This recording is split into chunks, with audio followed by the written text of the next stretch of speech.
Hello friends, কাল বলেছিলাম নিতাই আর রাধারানীর কথা।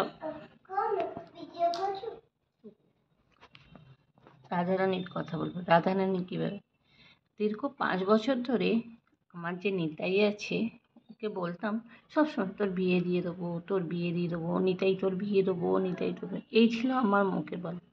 লকডাউন পর শেষ হওয়ার পর 2023-এ হঠাৎ রাত্রির 12টার সময় ফেসবুকে আমি প্রথম খুলে রাধারানীকে দেখতে পাই। এই রাধারানী আমার ফেসবুক খোলা মাত্রই সামনে আসে। তারপর রাধারানী আসেন আমার বাড়ি গিয়ে। বেশ শুরু হয়ে যায় বিয়ের তোড়জোড় করা, বিয়ের ব্যবস্থা, বরপক্ষ কনেপক্ষ। হঠাৎ আমার এক বন্ধু ছিলেন, নাম ডলি। উনি হন রাধারানীর মা, নিজের থেকেই বলেন আমি রাধারানীর মা হব। তারপরে শুরু হয়ে যায় নিতাইয়ের বিয়ের কেনাকাটা, আয়োজন, সব কিছু। নিতাই আর রাধারানীর বিয়ে হয় 2023-এর 19শে জানুয়ারি। রাধারানীর গায়ে হলুদ, বরযাত্রী, কনেযাত্রী সব কিছু নিমন্ত্রণ করা শুরু হয়ে যায়।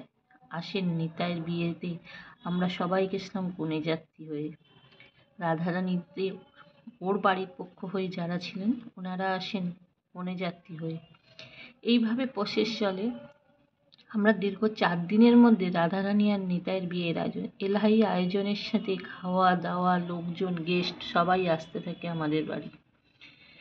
এইভাবে হয় নিতাইয়ের আর রাধারানীর বিয়ে। অনেকের মনে প্রশ্ন উঠতে পারে, রাধারানীর সাথে নিতাইয়ের বিয়ে কি করে হতে পারে? বৃন্দাবনে নিধিবনে যখন মহাদেবের ইচ্ছেতে ব্রহ্মদেব নিতাই আর শ্রীকৃষ্ণ আর রাধারানীর বিবাহ দিয়েছিলেন। আজও বৃন্দাবনে ওনাদের বিবাহস্থ গঠবন্ধন দেখা যায়। অনেকেই বৃন্দাবনে গিয়ে নিধিবনে নিশ্চয়ই ওনাদের বিয়ের দৃশ্য দেখে থাকবেন, আশা করি। এইভাবেই শুরু হয় এক মা আর ছেলে। আগেই বলেছি আমি নিঃসন্তান, নিতাইকে আমার প্রথম সন্তান হিসেবেই ঘরে আনি। মা তার সন্তানের বিয়ে দেয়, ছেলের বিয়ে দেয়, এটা প্রত্যেক মায়ের আশা থাকে। সেই রকম নিতাইয়ের সাথে রাধারানীর বিয়ে দেওয়াটা মা আর সন্তানের সম্পূর্ণ আয়োজন। তার 6 মাস পরে নাড়ু আসে আমার বাড়ি।